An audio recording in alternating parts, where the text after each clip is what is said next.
ಬಳ್ಳಾರಿಯಲ್ಲಿ ಬ್ಯಾನರ್ ಬಡಿದಾಟಕ್ಕೆ ಕೈ ಕಾರ್ಯಕರ್ತ ಬಲಿಯಾದಂತಹ ವಿಚಾರ. ಜನಾರ್ದನ್ ರೆಡ್ಡಿ, ಶ್ರೀರಾಮುಲು ಸೇರಿ 33 ಜನರಿಗೆ ನೋಟಿಸ್ ಅನ್ನು ಸರ್ವ್ ಮಾಡಲಾಗಿದೆ. ವಿಚಾರಣೆಗೆ ಹಾಜರಾಗುವಂತೆ ನೋಟಿಸ್ ಅನ್ನು ಕೊಟ್ಟಿದ್ದಾರೆ ಪೊಲೀಸರು.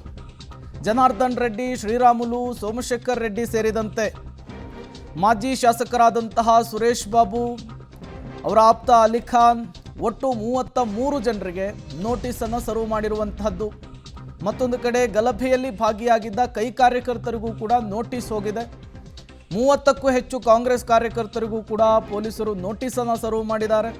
ಗಲಭೆಯಲ್ಲಿ ಭಾಗಿಯಾಗಿದ್ದ ಕೆಲವರು ಬಂಧನದ ಭೀತಿಯಿಂದ ಪರಾರಿಯಾಗಿರುವಂಥದ್ದು. ವಿಡಿಯೋ ದೃಶ್ಯಾವಳಿಗಳನ್ನು ಆಧರಿಸಿ ಪೊಲೀಸರು ಎಸ್ಕೇಪ್ ಆಗಿರೋರಿಗೆ ಬಲೆ ಬೀಸಿದ್ದಾರೆ ಅನ್ನೋದು ಗೊತ್ತಾಗ್ತಾ ಇದೆ. ಬಿಜೆಪಿ ಮತ್ತು ಕಾಂಗ್ರೆಸ್ ಕಾರ್ಯಕರ್ತರು ಸೇರಿ ಒಟ್ಟು 60ಕ್ಕೂ ಹೆಚ್ಚು ಜನರಿಗೆ ನೋಟಿಸ್ ಹೋಗಿರುವಂಥದ್ದು.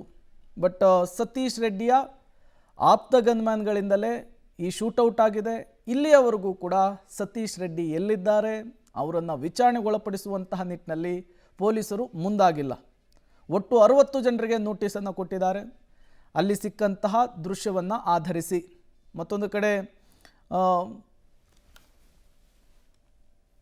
ಮತ್ತಷ್ಟು ಡೀಟೇಲ್ಸನ್ನು ಕೊಡೋದಕ್ಕೆ ಅಮರೇಶ್ ನೇರ ಸಂಪರ್ಕದಲ್ಲಿ ಜಾಯಿನ್ ಆಗಿದ್ದಾರೆ. ಅಮರೇಶ್, ಬಳ್ಳಾರಿಯಲ್ಲಿ ನಡೆದಂತಹ ಈ ಗಲಭೆಯ ಘಟನೆಯ ವಿಚಾರಕ್ಕೆ ಸಂಬಂಧಪಟ್ಟಂತೆ ಪೊಲೀಸರ ಇನ್ವೆಸ್ಟಿಗೇಷನ್ ಹೇಗೆ ಸಾಗ್ತಾ ಇದೆ? ಮುಖ್ಯವಾಗಿ ಸತೀಶ್ ರೆಡ್ಡಿ ಅವರನ್ನ ಟಚ್ ಮಾಡುವಂತಹ ಕೆಲಸ ಪೊಲೀಸರ ಕಡೆಯಿಂದ ಯಾಕೆ ಆಗ್ತಾ ಇಲ್ಲ ಅಂತ?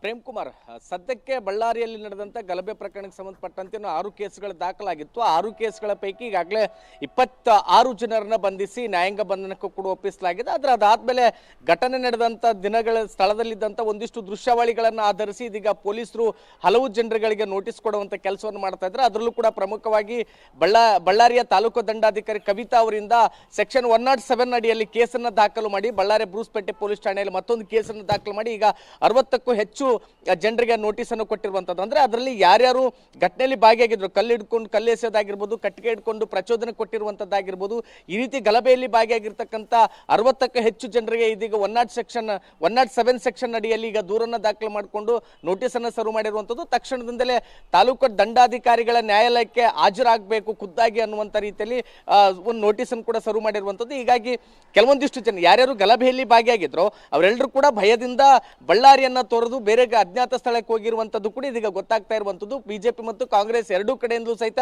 60ಕ್ಕೂ ಹೆಚ್ಚು ಜನರ ಮೇಲೆ 107 ಸೆಕ್ಷನ್ ಅಡಿಯಲ್ಲಿ ಕೇಸ್ ದಾಖಲಾಗಿರುವಂತದ್ದು. ಅವರೇ ಬಹುತೇಕರು ಈಗ ಬಳ್ಳಾರಿಯನ್ನು ಬಿಟ್ಟು ಪರಾರಿಯಾಗಿರುವಂತದ್ದು. ಮತ್ತೊಂದು ಕಡೆಗೆ ನೀವು ಕೇಳ್ದಂಗೆ ಸತೀಶ್ ರೆಡ್ಡಿ ಅವ್ರನ್ನ ಟಚ್ ಮಾಡುವಂತ ವಿಚಾರಕ್ಕೆ ಸಂಬಂಧಪಟ್ಟಂತೆ ಇದುವರೆಗೂ ಸಹಿತ ಕಾಂಗ್ರೆಸ್ ಕಡೆಯವರು ಅದ್ರ ಜೊತೆಗೆ ಪೊಲೀಸರು ಯಾರೂ ಸಹಿತ ಸತೀಶ್ ರೆಡ್ಡಿ ಅವರು ಎಲ್ಲಿದ್ದಾರೆ ಅನ್ನುವಂತ ಮಾಹಿತಿಯನ್ನ ಅದ್ರ ಜೊತೆಗೆ ಸುಳುವನ್ನ ಬಿಟ್ಕೊಡ್ತಾ ಇಲ್ಲ. ಹೀಗಾಗಿ ಪೊಲೀಸರ ಇನ್ವೆಸ್ಟಿಗೇಷನ್ ಮೇಲೆ ಕೂಡ ಸಾಕಷ್ಟು ಅನುಮಾನಗಳು ಮೂಡ್ತಾ ಇದ್ದಾವೆ. ಪೊಲೀಸರು ಇಡೀ ಘಟನೆಗೆ ಆರಂಭದಲ್ಲಿ ಕಾರಣವಾಗಿದ್ದು ಜನಾರ್ದನ್ ರೆಡ್ಡಿ ಅವರು, ಶ್ರೀರಾಮುಲು ಅವರು ಮತ್ತು ಸತೀಶ್ ರೆಡ್ಡಿ ಅವರು. ಆರಂಭದಲ್ಲಿ ಇವರೆಲ್ಲರೂ ಕೂಡ ಸ್ಥಳದಲ್ಲಿ ಇದ್ರು. ಜನಾರ್ದನ್ ರೆಡ್ಡಿ, ಶ್ರೀರಾಮುಲು, ಸೋಮಶೇಖರ್ ರೆಡ್ಡಿ ಅವರು ಎಲ್ಲರೂ ಸಹಿತ ಬಳ್ಳಾರಿಯಲ್ಲಿ ಇದ್ರು. ಆದ್ರೆ ಅದರಲ್ಲಿ ಸತೀಶ್ ರೆಡ್ಡಿ ಅವರ ಗನ್ಮ್ಯಾನ್ ನಿಂದ ಬುಲೆಟ್ ಆಯ್ತು, ಗನ್ಮ್ಯಾನ್ ಅನ್ನು ಅರೆಸ್ಟ್ ಮಾಡಿದ್ರು. ಆದ್ರೆ ಅದೇ ಸ್ಥಳದಲ್ಲಿ ಸತೀಶ್ ರೆಡ್ಡಿ ಅವರ ಗನ್ಮ್ಯಾನ್ ನಿಂದ ಬುಲೆಟ್ ಆರಿದಂತ ಸಂದರ್ಭದಲ್ಲಿ ಗನ್ಮ್ಯಾನ್ ಅರೆಸ್ಟ್ ಮಾಡಿದ್ರೆ, ಆದ್ರೆ ಸತೀಶ್ ರೆಡ್ಡಿ ಅವರು ಎಲ್ಲಿದ್ದಾರೆ ಅನ್ನುವಂತ ಸುಳಿವನ್ನ ಇದುವರೆಗೂ ಸಹಿತ ಪೊಲೀಸ್ ಅಧಿಕಾರಿಗಳು ಬಿಟ್ಕೊಡ್ತಿಲ್ಲ. ಮತ್ತೊಂದು ಕಡೆಗೆ ಕಾಂಗ್ರೆಸ್ನವರು ಸಹಿತ ಸತೀಶ್ ರೆಡ್ಡಿ ಅವರು ಎಲ್ಲಿದ್ದಾರೆ ಅನ್ನುವಂಥದ್ದು ಹೇಳ್ತಿಲ್ಲ. ಆದ್ರೆ ಈಗಾಗಲೇ ಜನಾರ್ದನ್ ರೆಡ್ಡಿ, ಶ್ರೀರಾಮುಲು, ಸೋಮಶೇಖರ್ ರೆಡ್ಡಿ ಅವರು ಎಲ್ಲರಿಗೂ ಕೂಡ ಸೆಕ್ಷನ್ 107 ಅಡಿಯಲ್ಲಿ ಕೇಸನ್ನು ದಾಖಲು ಮಾಡಿ ಅವ್ರಿಗೂ ಕೂಡ ನೋಟಿಸ್ ಕೊಡುವಂತ ಕೆಲಸವನ್ನ ಪೊಲೀಸರು ಮಾಡಿದ್ದಾರೆ. ಆದ್ರೆ ಸತೀಶ್ ರೆಡ್ಡಿ ಅವರಿಗೆ ಇದುವರೆಗೂ ನೋಟಿಸ್ ಕೊಟ್ಟಿದ್ದಾರೋ ಇಲ್ವಾ ಅನ್ನುವಂಥದ್ದನ್ನ ಯಾರು ಕೂಡ ಸ್ಪಷ್ಟಪಡಿಸ್ತಲ್ಲ. ಹೀಗಾಗಿ ಪೊಲೀಸರ ಇನ್ವೆಸ್ಟಿಗೇಷನ್ ಮೇಲೆ ಸಹಜವಾಗಿ ಅನುಮಾನ ಮೂಡುತ್ತೆ.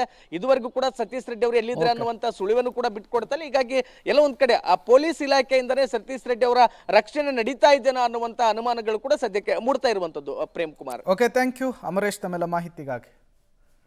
ಒಟ್ಟಾರೆಯಾಗಿ ಪೊಲೀಸರ ಇನ್ವೆಸ್ಟಿಗೇಷನ್ ಚುರುಕುಗೊಂಡಿದೆ, ಪಾರದರ್ಶಕವಾಗಿಯೇ ಇನ್ವೆಸ್ಟಿಗೇಷನ್ ಆಗ್ತಾ ಇದೆ ಅಂಥೇಳಿ ಗೃಹ ಸಚಿವರು ಹೇಳ್ತಾ ಇದ್ದಾರೆ. ಬಟ್ ಇಲ್ಲಿಯವರೆಗೂ ಕೂಡ ಸ್ಥಳದಲ್ಲಿಯೇ ಇದ್ದಂತಹ ಸತೀಶ್ ರೆಡ್ಡಿ ಅವರಿಗೆ ನೋಟಿಸ್ ಕೊಟ್ಟ ವಿಚಾರಕ್ಕಾಗಲಿ, ಅವರನ್ನು ವಿಚಾರಣೆಗೊಳಪಡಿಸುವಂತಹ ವಿಚಾರಕ್ಕಾಗಲಿ ಪೊಲೀಸರು ಸ್ವಲ್ಲೆತ್ತುತ್ತಾ ಇಲ್ಲ. ಸಹಜವಾಗಿ ಅನುಮಾನಕ್ಕೂ ಕೂಡ ಅದು ಕಾರಣವಾಗ್ತಾ ಇದೆ.